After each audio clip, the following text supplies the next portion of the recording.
Okay, heads up. It is the last week to sign up for my group coaching program for online coaches, creators, and service-based business owners who want to take their purpose-driven business to the next level. If you are ready to stop playing small, have a greater impact, and make more money, I want to help you make that happen. In a 4-week group coaching program that starts this week, I will show you how I made my passion into a profitable business, how to position yourself as the go-to in your online space, how to come up in search so that you can consistently grow your community and have your clients find you, create a loyal online community, how to create content that works for you for years down the road, why you want to create a brand and not a business, how to grow your email list and write emails that people actually want to open, and how to increase your revenue, and so much more. In addition to 4 group calls and a Facebook group where you get daily support, you get a one-on-one call where I'll do an audit on your business and help you come up with an individualized plan and strategy to move your business forward. For all the details, head to www.jamiescrimshaw.com/stop playing small. When I started my blog, I knew nothing, and I have created a multiple 6-figure business through Google searches, help desks, and a lot of trial and error. And I want to teach you what I've learned so that you can get there too. www.jamiescrimshaw.com/stop playing small.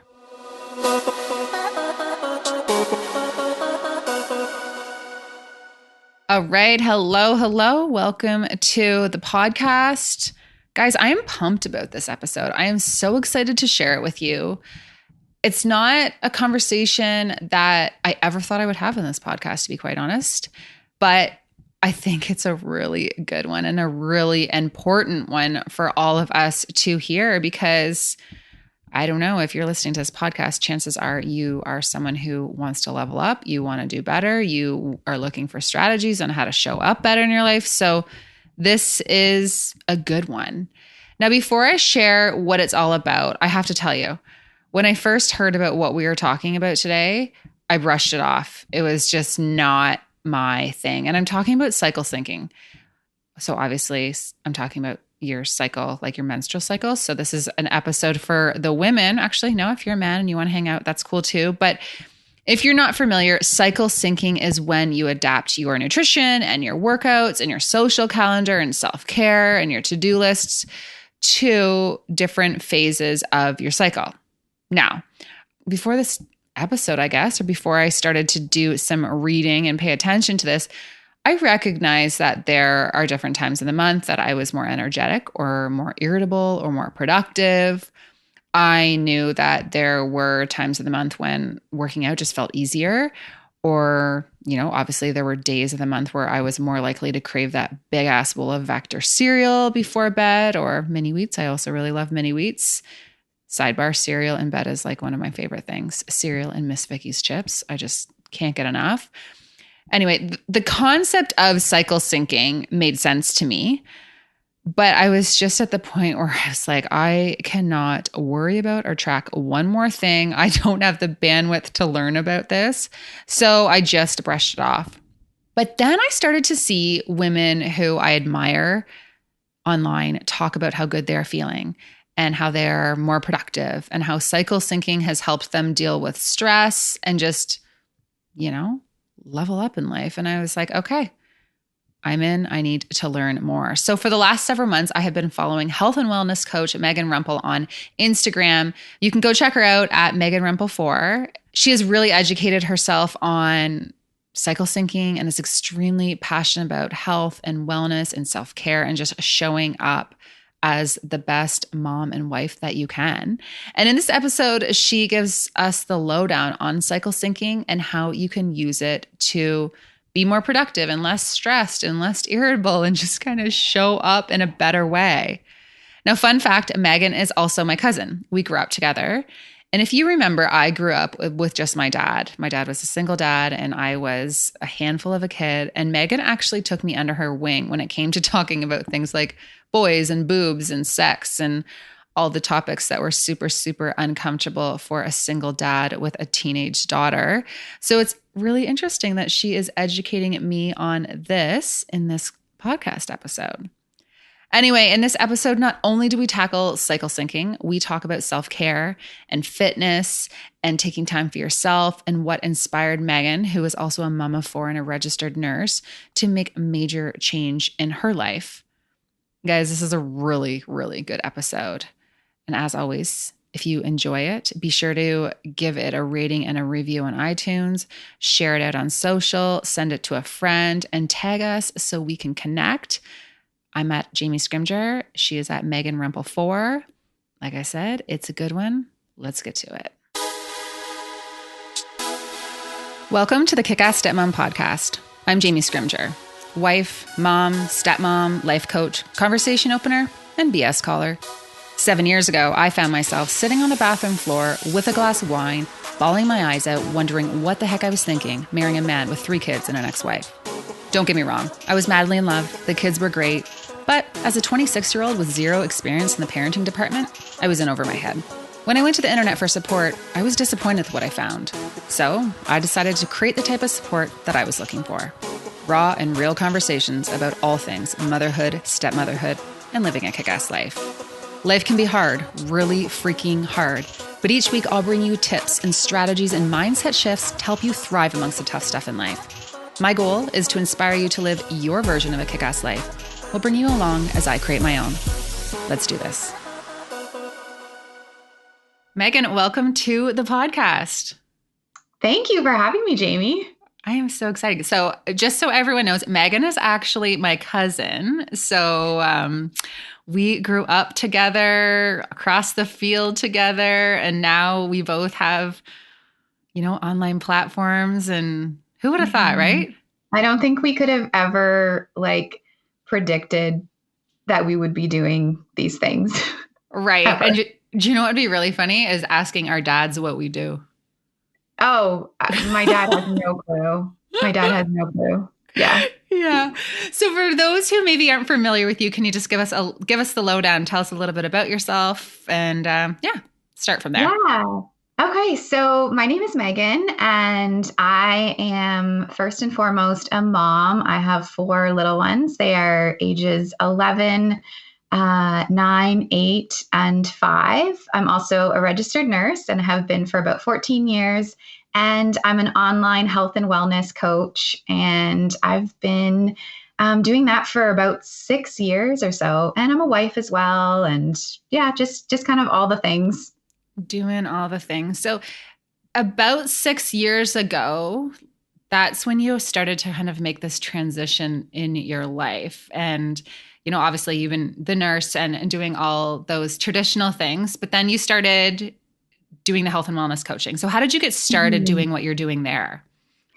Yeah. So my story really does kind of start about 5-6 years ago. That whole year is sort of like a blur of just me diving into making some changes. But where it really stemmed from, first, I'll sort of paint you a little bit of a picture of what my life was like at that point. I had 4 little kids. They were 6 and under, I think, because I had the first 3 all within 2.5 years. And then a few years later, we had 1 more. So I had 4 little kids. My husband was actually working out west on the pipeline for 3 months at a time. So he would leave, be completely gone for 3 months, and then he would come home for 4 weeks, and then he would leave again for another 3 months. And we did that for a couple of years. I was also, working almost full-time hours as a registered nurse. So I was just I was doing it all. And, it looked like I was doing it well. I was, quote unquote, so busy. I was completely sleep deprived. I was neglecting myself. But I wore all of this with a badge of honor. I loved being the one who was the busiest and the most overwhelmed, the one who, was wearing the most hats. And, I could trump everyone. If I was with a group of girlfriends and, we always would go on about how tired we all are and how many times we were up with the baby last night. I could always trump them because I was solo parenting. I had 4 of them. I was working. I was a nurse. I felt like no matter what, nope, I'm the busiest. And I was almost proud of that. But at the core, it was like killing me because I was so exhausted and really neglecting myself. I got kind of just like sick of like the BS, I guess, and sick of how I was feeling. I always kind of talk about this story of how I was using my kids as my alarm clock. So and maybe, a lot of your audience kind of can relate to this, but I woke up every single day to the sounds of my children crying, whining, needing something from me. So immediately I woke up feeling irritable, kind of pissed off, a little resentful, and I had to right away give, give, give, give, give. And then the rest of the day, I would be kind of in this place of like, ugh, I never have any time for myself. You guys aren't sleeping well. You guys are not listening to me. I'm overwhelmed because of all of you. I never have any time alone. I'm constantly taking care of you. And I would sort of go through the day just waiting for it to be bedtime because I knew that once it was bedtime, everyone would go down for the evening and I could finally be alone. I could finally like turn on reality TV, make myself the biggest bowl of ice cream and just like ignore everything that was happening in my life and then go to bed only to start all over again and repeat this day after day after day. And then when my husband would be home, I was actually like super irritable and resentful of him because he could come and go as he pleased. He had all these hobbies he was doing and, just like lots of things going on outside of the home and friends that he would go hang out with and friends that would stop by. And I was so irritable and angry with him because it just didn't seem fair. I was just like drowning in this mom life. And I sort of lived in this and sat with this for a while until I just decided like enough. Like the only person who is capable of changing this situation is me. And I can't expect anyone else to change. I can't expect my children to start sleeping through the night. I can't expect them to start listening to me. I can't expect there to be like magically some time that appears in the day for me to take care of myself. I'm going to actually have to be the one who decides to make those changes.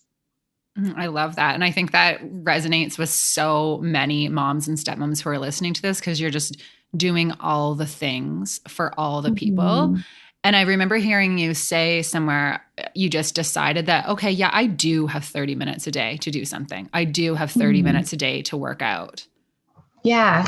And it started so, someone who maybe looks at me now and is like, oh, wow, like you eat healthy, you work out, you have all these self-care routines, like, wow, amazing. But what they don't see is that it's literally taken me 5-6 years to create all of these habits and routines that I have. I started so slowly and just like one small little bite at a time, which has led me to here. So I'm not all about like all or nothing, do like a complete 180 or 360 or whatever that saying is. I'm all about like make just one small change and just aim to sort of like ask yourself every day, like, how much better can I feel? How much better can this get? And for me, the one thing I knew that I needed to do is I needed to stop using my kids as an alarm clock.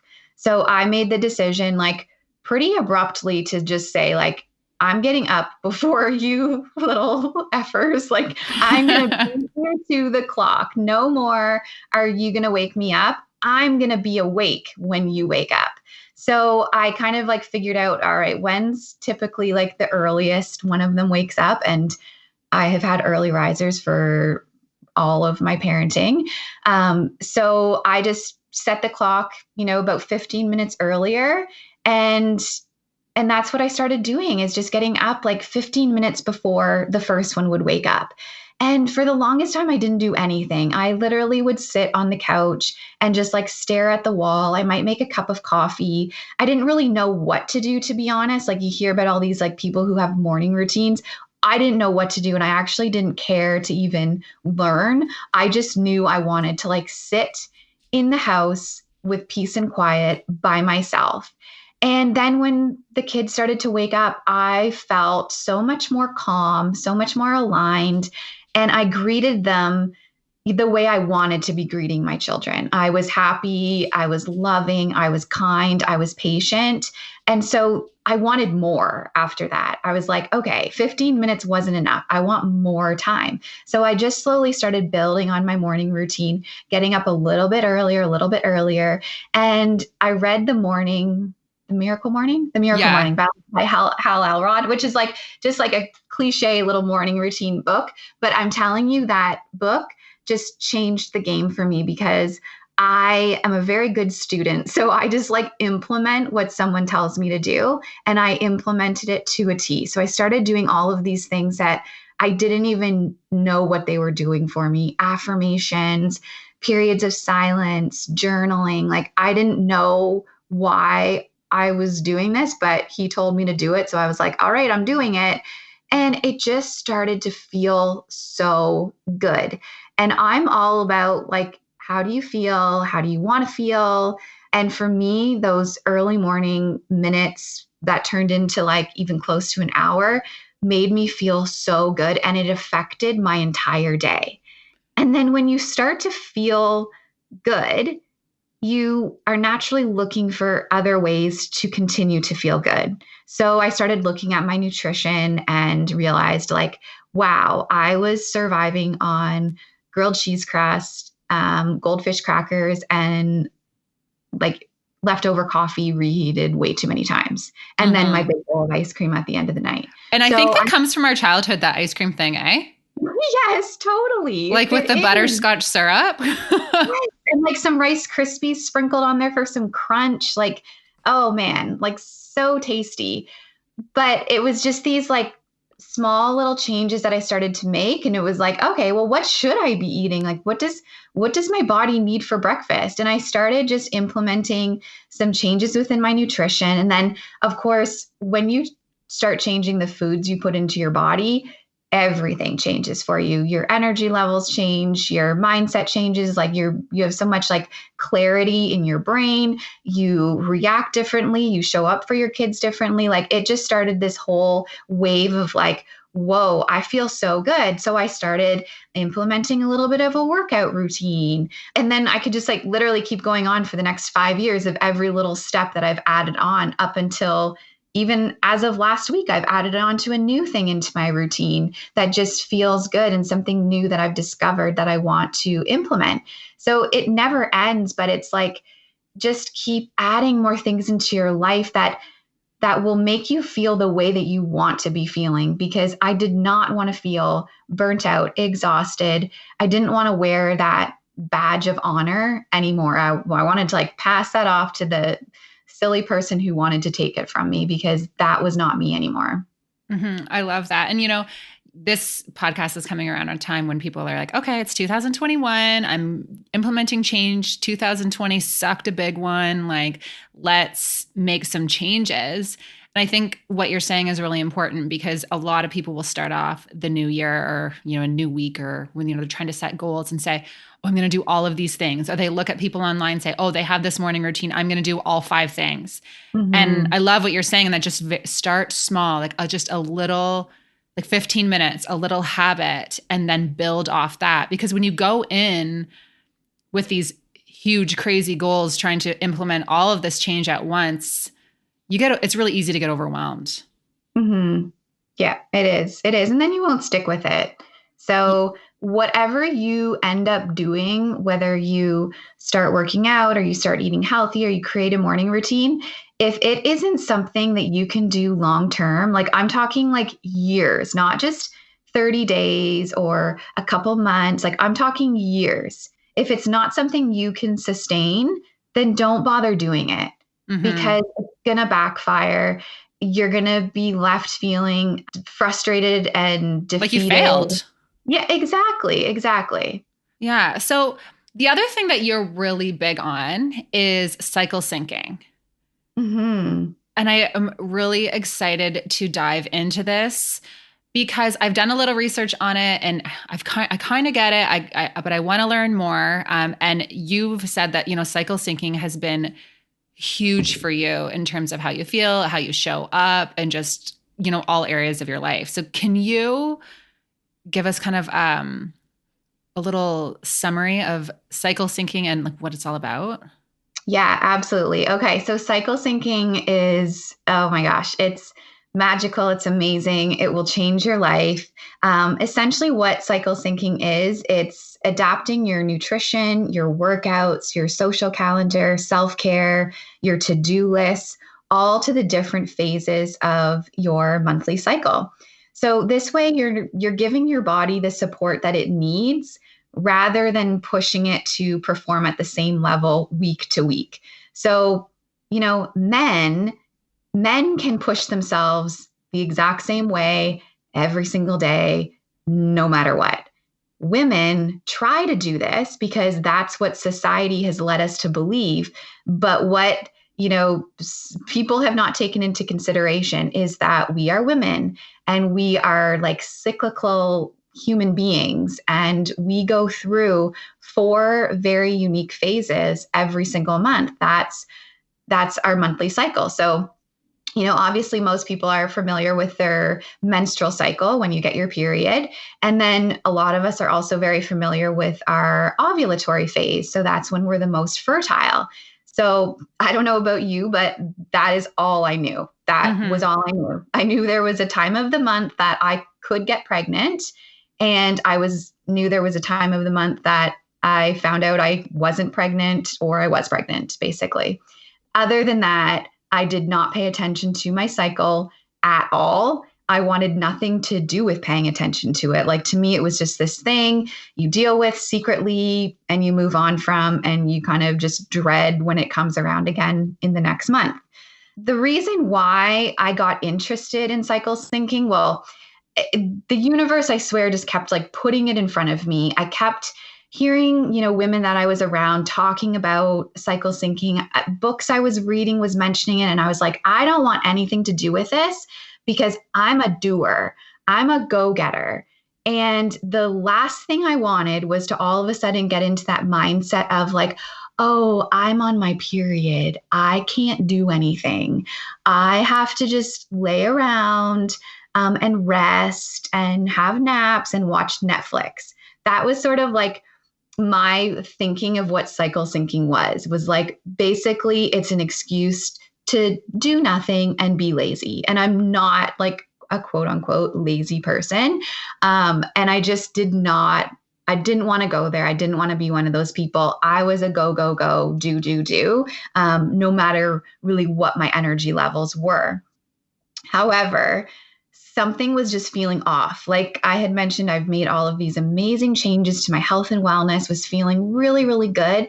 However, I started noticing that, there would be some, days or even weeks through the month that, for instance, if I'm following a workout program, I would be like crushing the workouts one week. Like, energy levels on fire, 10 out of 10 workouts, like feeling so good. And then a few days later, I'm doing the same workout again, but for whatever reason, I'm dreading it. I'm like dragging my ass through it. I don't want to do it. I have no energy for it. My mindset is like, I don't want to be here. And so I either would like half-ass the workout, or I would just actually turn it off and quit altogether. And then what that would do is it would send me for this like spiral for the rest of the day. Well, I'm already a failure. I couldn't even do that workout. What's wrong with me? I did that workout last week. It was easy. I crushed it. So like, what's up with me today? And then I would make poor nutrition choices because, I was even feeling hungrier than I was last week. And I was like craving different foods. So I just started to notice that like, why am I feeling like really good some weeks and then other weeks I feel off for no reason? My mood might be different. Even like my motivation and levels of productivity in my business were off. Whereas, the week before it was like I was crushing goals, taking names, doing all the things. And today I'm staring at my computer screen going, I don't even want to do any of this. So I was starting to kind of beat myself up a little bit. But then I thought, okay, maybe I just need to look at this whole cycle syncing thing. And maybe that's why I'm experiencing these sort of like highs and lows in every single area of my life. So that's how I got into looking into cycle syncing. Yeah, I love that. And everything you're saying there is resonating with me because I feel the same way. There's sometimes where feel like I'm on top of the world, so making so healthy choices, killing the workouts, all the things. And then the next week it's like, well, that was a write-off, right? Like you just kind of, Mm-hmm. it's just not working. You're not getting stuff done. And that's actually, interestingly enough, why I was like, okay, I need to talk to Megan about this because I feel like at first when I heard about cycle syncing, I was kind of like, okay, I don't need one more thing to keep track of, right? I cannot I don't need another job. I don't need another thing to have to worry about. But when I've, been watching you talk about it and just talk about those changes, it's like, okay, yeah, maybe there is something here. So I'm kind of on the same page with you there.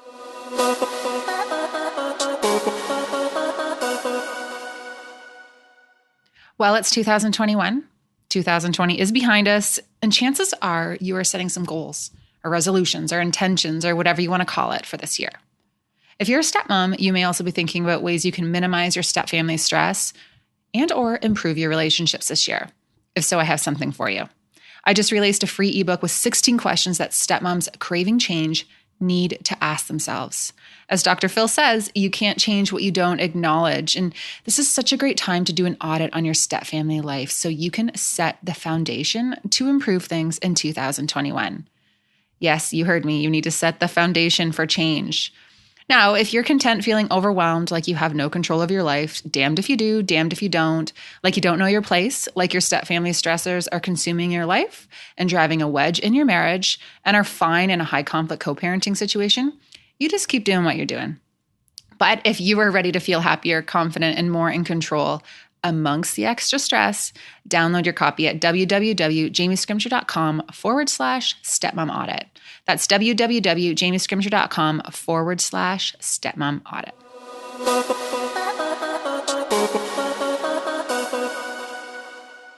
Can you explain, just kind of dive into that a bit more? So if people, Yeah. is it 4 phases? We have 4 phases, Yeah. 5 phases?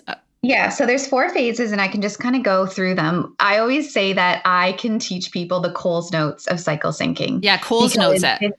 the Coles notes. Yeah, Cole's notes it for us. Yes, yeah, yeah. Because when if you were to start like, okay, I'm going to dive into cycle syncing, what I found from sort of doing my research is that it's so much talk about hormones and all this like sort of scientific-y stuff, which I do like. I have a background in nursing, like that stuff does interest me. But for the everyday average person who isn't, really suffering from any major hormonal imbalances. So I'm just talking to sort of like just the everyday average woman who, it hasn't been diagnosed with PCOS or endometriosis or anything else, but you're just like interested in this. I call it the Coles notes because most people don't want to learn about the hormones and what's happening when and where because that's not the info we need. We want to like learn, okay, how can I use this right now to change my life? So that's sort of what I do is I've simplified everything, but of course I am not a health expert in this. I am not a physician. So if you do have any sort of hormonal imbalances, definitely reach out to your doctor, a naturopath, whatever you want. But this will kind of get you started and get you just really taking note of your body. So the phases actually all line up with the seasons that we go through like throughout the year. So obviously, Jamie, you and I are in Canada, so we experience all 4 of the seasons very much so, like winter, spring, summer, fall. So the seasons or the phases of our cycle actually line up so well with the seasons of the weather. So the follicular phase, this is the week after your period. So once your period has ended, you go into your follicular phase. And I like to think of this as spring. So immediately when you think of spring, you think of like, fresh, light, vibrant, fun, exciting, new. Those are sort of like the things that pop up when you think about spring. And that's exactly what's going on with the follicular phase in your body. So your energy levels are starting to rise. Your brain function and mood actually is improving. You might even start to feel yourself being more assertive and willing to take risks. So this is the perfect time for you to just like sit and ask yourself, like, what do I really want? What do I really want in these coming weeks? What do I want this year? What do I want this month? And this is also when you want to make a master to-do list, because your brain is just wired to like map things out. So start new projects, make that big master to-do list in your business, for your family, like whatever, plan out your calendar. And then when it comes to workouts, you really want to stick to like fun, energizing workouts. So things like Zumba, running, fun types of cardio, dancing, bar. And then when it comes to nutrition, this is when you want to focus on light, fresh, vibrant foods. And the way to cook these foods best in this phase are to like saute them, steam them. So again, it's just like spring. That actually is totally in alignment with what we think of spring: fresh, vibrant, yummy foods. The interesting thing about the follicular phase, and actually the next phase as well, is our metabolism is actually slower. So our body needs less calories than normal. So we don't feel as hungry in these phases. So you might even be able to like think back to a time where you were like really on track with your nutrition. Like it was so easy to eat healthy last week. Like you were eating salads and grilled chicken and, you know, having smoothies, and you weren't having any cravings. You didn't feel like you needed more food. And you were like actually maybe even saying like, wow, I haven't even had that much today to eat, but I feel really satisfied and I feel really good. That's not a coincidence. It's you were most likely in your follicular phase and your body didn't need as many calories. So you feel much more satisfied with a little bit less food. Now, I'm not saying like go balls to the walls and like limit your calories in this phase, but just be aware of that. So when you're choosing, you know, carbs, for instance, you can choose lighter carbs like quinoa instead of having like really, really heavy carbs like sweet potatoes, for instance. So this is when you can really use this decreased appetite and increased energy to your advantage, because you can be having fun with these like dancey workouts where you're working up a sweat, but you actually don't need as much calories. So you tend to drop weight when you're in this phase. So then moving into the ovulatory phase, which is actually a really short phase, but this is exactly like summer. So this is your summer phase. Energy is at its peak, and so are you. So this is so important. You are like magnetic when you're in your ovulatory phase. Things come very easily and effortlessly for you. You feel confident, you feel attractive. So this is the time for you to just like go after whatever it is that you want in life, because more than likely you're going to get it. You can probably even think back to a time, you know, maybe where it just felt like you were on fire. Like things were just coming your way. Everything seemed to be going right. Things were just like working out really, really well for you. And you felt like you're just the most amazing human being on earth. More than likely, you're in your ovulatory phase. This is when you also want to be really social. So fill your calendar up. Like this is when you can put in like a 12-hour workday and it won't affect you. You can in fact go meet your husband after work for drinks and, you know, go on a date night, and you will feel more energized doing stuff like that. Whereas in other phases, you definitely don't want to do that, but fill your calendar because you can handle it in this phase, and you naturally are going to want to be more social with people. As far as your workouts, up that intensity when you're in the ovulatory phase. So doing like high interval training, running, spinning, like anything that makes you work up a really, really good sweat. And then as far as nutrition, you want to keep your carbs light still because you're in like that spring summer phase, right? Where you don't need as much food. You don't need heavy foods. Focus on salads, smoothies, raw fruits and veggies, and then those lower density carbs like quinoa, lentils, that kind of thing. Like I get so excited about this stuff because it's so fascinating to me. And once you know this stuff, you can't unknow it. It's mind blowing. And then you start to realize, like, why did I not know this earlier? Like, this is so freaking amazing. Yeah. It's like anything to help you show up better and be more productive and feel better. Like why Yeah, you just, that's the goal, right? exactly. And our bodies are just amazing, especially when you start learning this stuff. It's like, wow, you then naturally want to like treat your body even better because you realize how freaking amazing the female body really is. So the luteal phase, so we had, the follicular phase, which is right after our period. And then we go into the ovulatory phase. So now we're heading into the luteal phase. And this is what we refer to as fall. So this is actually my most favorite phase of our cycle. It's the longest phase. So it lasts about 10 to 14 days. And this phase will actually take us right to our period. So you can kind of see how we've like come out of our period into spring, summer. Now we're heading into fall and we're going to get into winter, which is essentially our period.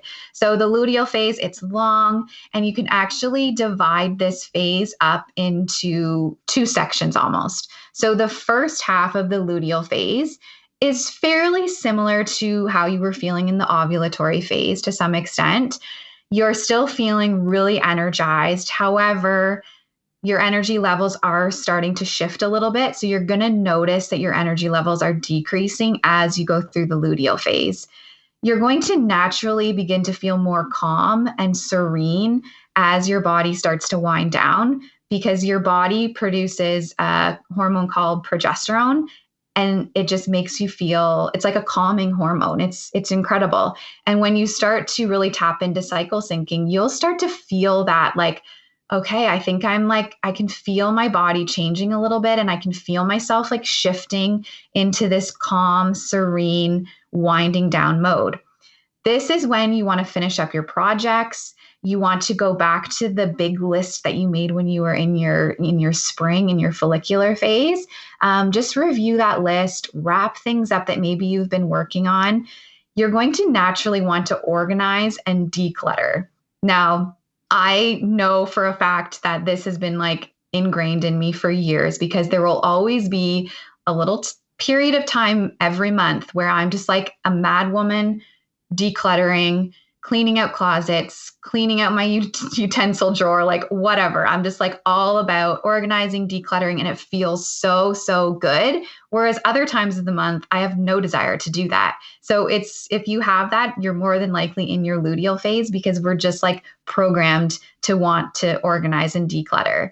As far as your workouts, this is when you want to change out of that high intensity cardio into more of resistance training and just like lower impact workouts.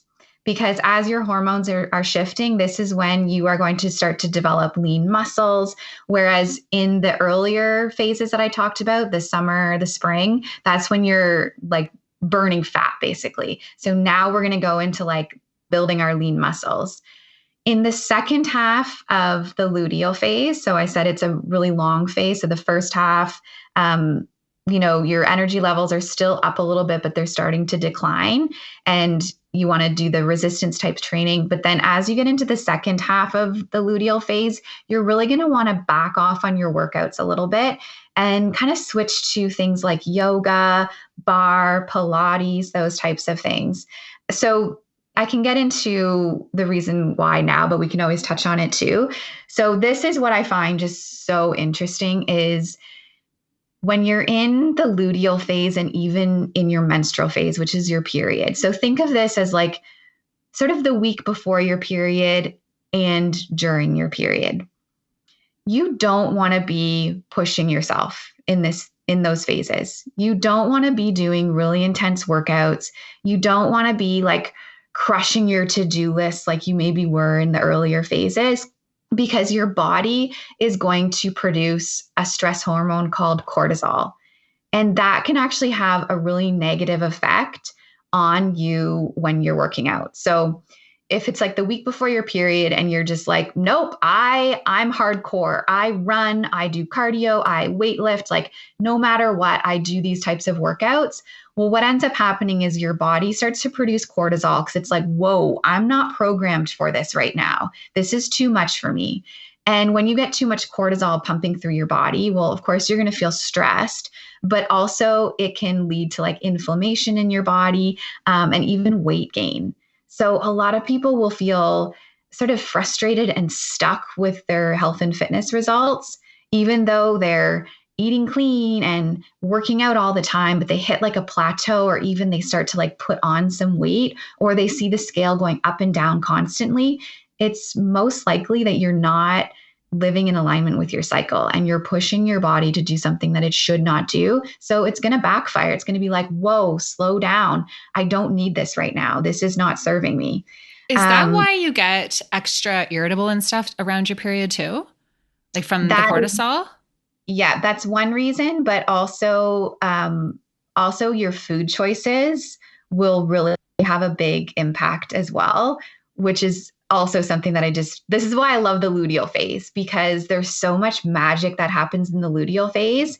And when you can give your body the right foods in each phase, it will change how you feel. So when you're in the luteal phase, you want to increase your calories a little bit, like not a crazy amount, but you do that by changing up the food choices. So instead of having the light quinoa and rice and lentils and beans, you want to switch to like root veggies, roasted root veggies, because they are going to help your body to naturally detox from the extra estrogen. So when you're in the earlier phases, your estrogen is rising, but it needs to get out of your body.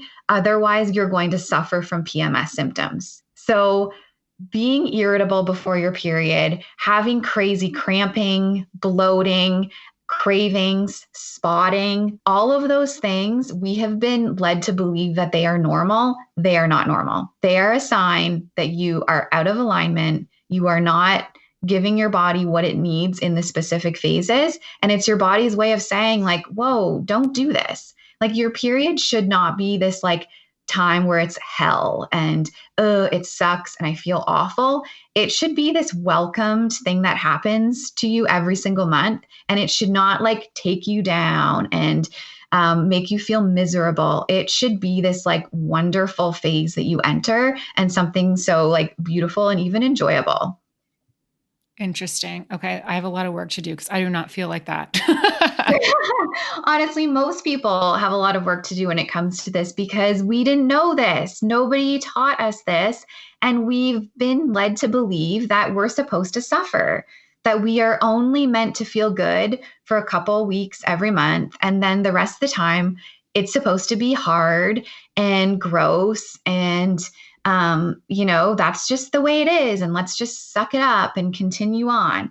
And that's so awful that we have been conditioned to believe that. And that even worse, we just go about our merry way when there is a completely different way. So when you start to live in alignment with your cycle and you start to change your food choices in each phase and you start to change your workouts and also how you're planning your to-do lists and your self-care, you will start to notice, it's going to take a few months for sure, but you will start to notice even within your first cycle that your period might be a little bit easier and more welcome, and that your cramping might not be as severe, and like breast tenderness might not be as crazy, and you won't spot for like 4 days before you get your period. Like your period should actually just come out of the blue, like boom, there it is. There shouldn't be this like, oh, it's coming for like 48 hours. I'm just gonna like ruin my underwear for the next 3 days. Great, like we've all been there. I'll say the things people won't say. Yeah, no, I think that's kind of how we do it. Now, so then you leave the luteal phase, you get your period. Yeah. What do we do there? So then you go into your menstrual phase, which is your winter. So think about winter. What comes to mind? Like we just had a ton of snow dumped on us. So immediately I'm like cozy, warm, turn my fire on, make coffee, get my blanket, curl up on the couch. Like that's Rest. kind of the vibe that you want to have in your menstrual phase. So I actually now love when I get my period because I welcome it because it's almost this like retreat type feeling that I can create for a few days for myself. So your energy levels are going to be really, really low. That doesn't mean you're going to feel shitty or feel tired. It's just your energy levels are low. I think that people assume that high energy levels means not being tired and low energy levels mean being tired. Well, I can tell you that's not true because when I was like in my days of four young children and I started making changes, I would feel energized but also really freaking tired. But Mm-hmm. you can feel good. So just because our energy levels are low in our menstrual phase doesn't mean that we're like exhausted, worn out, depleted. So we can still feel good even though our energy levels are low. This doesn't mean that you do nothing while you're on your period. It does not mean that you lay around in your jammies doing nothing, letting the housework go, not being productive and watching Netflix all day. I still stick to my same wake up time, my same morning routine. I just try to change things up a little bit as far as my morning routine, but I still wake up at the same time. Maybe I'll go to bed a little bit earlier. Maybe I'll have a little nap in the afternoon, but I still do the things like, we're parents. We still have to feed our children essentially. Sorry, But this, kids. I'm on my period right now and I'm cycle syncing now. So yeah, you're um, on your you're own on your till own. next Thursday. Like, yeah, not going to happen. But this is when you really want to introduce some quietness into your day and keep your calendar as clear as possible. So you know when you're going to be getting your period. And if you don't know now, start tracking it so that you can anticipate when you're going to be getting your period. And then just don't schedule things in. Obviously, you're not going to be able to tell your boss, like, yo, I'm not coming in next week. I've got my period. Like, I had to work a night shift this weekend and I was in my menstrual phase. And it's like, okay, working a night shift on my menstrual phase, not ideal. However, the hospital isn't going to care, but I can do things so that I'm like prepping better for it. And I'm giving myself some space before and after my shift and putting some things in place. So remove as much as you can off of your plate. This is when you want to spend some time journaling, set your intentions for, sort of where you want things to go in your life, in your relationships, in your business, and reflect. This is when you really want to just think back. Okay, like what went well over the last few weeks? What didn't go well? How am I feeling? Your brain is actually wired to be, your brain isn't wired right now to like communicate with others, but it's really wired to like communicate with yourself. So if you can just get quiet with yourself, even if that means for 15 minutes every morning, you will just start to gain a little bit of clarity if you give yourself that space to actually listen. And then as Mm. far as your nutrition, it's winter. You want comfort foods. So soups, stews, foods that are really, really going to nourish your body. Obviously, keep it healthy. I'm not saying go make a big pot of macaroni and cheese and dive in, but just make some like healthy chili and different soups, that kind of thing. Your body wants that warming, comforting food. As far as workouts, you don't have to work out when you're in your menstrual phase if you want. Like give yourself some grace. It does not mean that you have fallen off track or that you're going to have to restart once you get back into your follicular phase. Like if you're somebody who works out regularly, we can get into that mindset of I can't take a day off or heaven forbid I take 2 days off, then I'm going to be starting all over again. Like it's okay. Your body needs you to slow down right now, but doing some light yoga, walking, foam rolling, anything that's restorative and just like slow that feels really, really good is going to be perfect for your body right now and actually will make you feel a little bit more energized. Whereas, like I said, if you try to bust out a cardio workout in your menstrual phase, you're probably going to feel exhausted, frustrated because you aren't really performing the way that you normally perform. And then that's going to just lead to like self sabotaging behavior, probably. And then, like I said, sort of doing the opposite of that is also going to increase the cortisol, which is going to cause weight gain, inflammation, muscle wasting, and just your body doesn't need that right now. So listen to it. Oh my gosh, this is so good. Now, a lot of my community is stepmoms. People are in high stress situations, and I'm all about, okay, like how do you thrive amongst the extra stress? Like how do you manage your stress? How do you have your mindset so you can show up as, the best version of yourself, or just really deal with the bullshit, if I'm being completely honest? How does syncing your workouts and your nutrition impact your ability to manage stress? So I think that when you can start to prioritize certain things in your month based around your cycle, you're just going to naturally start to decrease the stress in your body. Mm-hmm. So being able to sit back and like look at your month and see what you've got going on, what your kids' schedule is like, and just sort of like putting things in where they need to go, but also maybe even in calling in for some help when you know that your energy levels are going to be lower. Of course, don't say yes to everything. I think that people just assume that they have to do everything that is asked of them and that their kids need to be involved in everything. Like, just start saying no and simplify your life a little bit, because that is going to create so much more ease and flow in your life. But I mean, like, when it really comes down to it, if you can get your workouts in alignment with your cycle, you'll feel the results almost immediately. You really will. Because when you're crushing out a cardio workout in the right phase, it's going to leave you feeling so good and motivated. And then you're just going to show up differently in your life because of that. And you're going to show up differently for your kids.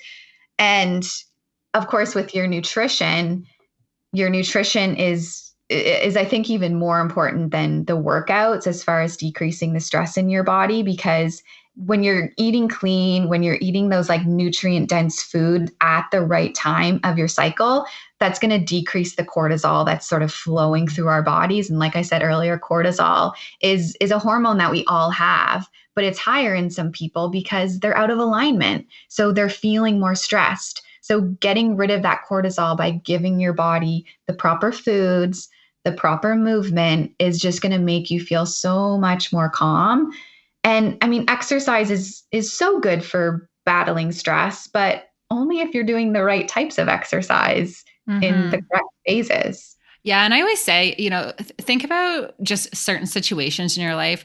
You can experience the exact same situation and be feeling totally different in the two different scenarios. So, like, say you're, not taking care of yourself, you're eating like shit, you haven't been working out, you're super stressed and overwhelmed, versus when you are showing up as your best self and taking care of yourself, you'll experience the same stressful situation in an entirely different way.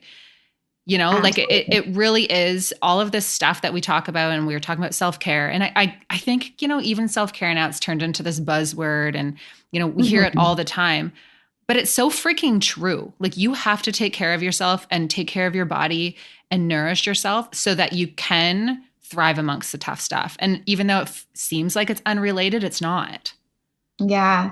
And I mean, cycle syncing will really it will help you to chill the F out. Like, it really will. You'll feel so much more calm, because when you give your body what it needs, it's going to operate the way that it's intended to operate. And our bodies are not supposed to be little balls of stress. Like, they're not. We're supposed to be like thriving, productive, incredible human beings.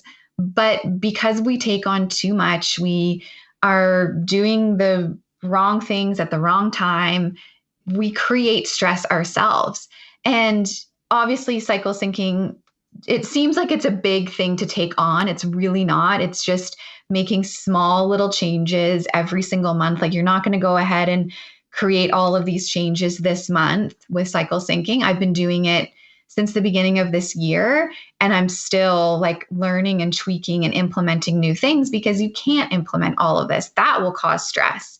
But things that you can start to implement are just like to decrease stress and to feel more in alignment with yourself, is to give yourself some space. So, yes, I talked about creating a morning routine, but it's what you're doing throughout the rest of the day that's going to have a really big impact too. So something that I do, my kids get home from school at about 3:30 p.m. So what I do on the days that I'm home is I block out, about 45 minutes, even half an hour before my kids get home, and I just get rid of like all my electronics for that half an hour. I make sure my environment is like the way that it should be. Everything's cleaned and put away. And I sit there, whether it's on the floor, on the couch, or I'll just like lay in bed and I don't sleep. Like I don't have a nap, but I just lay there and I breathe. And I just get my body like settled and calm. And I get myself ready for like the next phase of the day, because the next phase of the day is looking after 4 kids, emptying lunches and backpacks, snack, dinner, bath, bedtime. I need to like prepare my body for that. So instead of just kind of like keep on reacting all day long and being like, okay, now I'm this, now I'm that, now I'm this. It's like have those little breaks to like change things up just to give yourself that space. It will decrease your stress so much, because when we show up for our kids and we're irritable and we're angry, like it is so unfair to them. And then all of a sudden we're blaming them for how we feel. And that's just not cool. Yeah. And, I'm thinking about stepmoms at this point when you're saying that, just taking that time, even sometimes before the kids come, because, sometimes weeks on week look different than weeks off. Right. And just mentally preparing yourself, taking that space, honoring where you are at, just all of this really can apply to stepmom specific issues too. It's like, it's about really being proactive. Yeah, it is. And just like listening and just slowing down. We've all just gotten into this rat race of like, go, go, go, go, go. Like put your damn phone away. Like just put your phone away and just sit and breathe. Just breathe. Yeah. Just fucking breathe. I know it's crazy, but it's not like, oh, go for a massage and go get a facial. Like, great. Those things are awesome. Well, those aren't the things I'm talking about. I'm talking about like really doing things for yourself that are very simple and take minutes, and that can be done at home. Yeah, so true. All right, Megan. Okay, this was so helpful. I'm like going to go sync my calendar, like, or whatever, write down when I try to figure out when I had my last period now and figure out what I should eat today. And that's really, I'm glad you mentioned that, because obviously you are going to need to be told like when you're in your certain phases, right? Everybody's not going to be super in tune with their body to know like, oh, I must be in my luteal phase. So there's apps that you can download that you just need to plug in when your last period was, and it will sort of tell you when you'll be in each specific phase. So that way you're not like guessing. Okay. What's your favorite app? My favorite app is MyFlow. It's the paid version. It's like $4 maybe, but it's called MyFlow. Got it. Okay. I will link that for them. And where can everyone find you, Megan? Because you really do support women in showing up as their best. You do cycle syncing, nutrition, all the things. So where can people find you? Honestly, on Instagram at Megan Rempel 4. I don't have a website. I'm not super fancy. So just come over onto the gram and chat with me there. All right. And I will link your handle for everyone and tag them. So yeah, thank you so much. This was so good. Yeah. Never thought when we were growing up in Exeter that we would be on podcast talking about cycle syncing. I know. Like when I gave you my old bras. Oh yeah. You remember that when we were at I was at your house for dinner, and I grew up with my dad. So I didn't have the bra conversation, and I was getting into a bit of a situation where they needed to be addressed.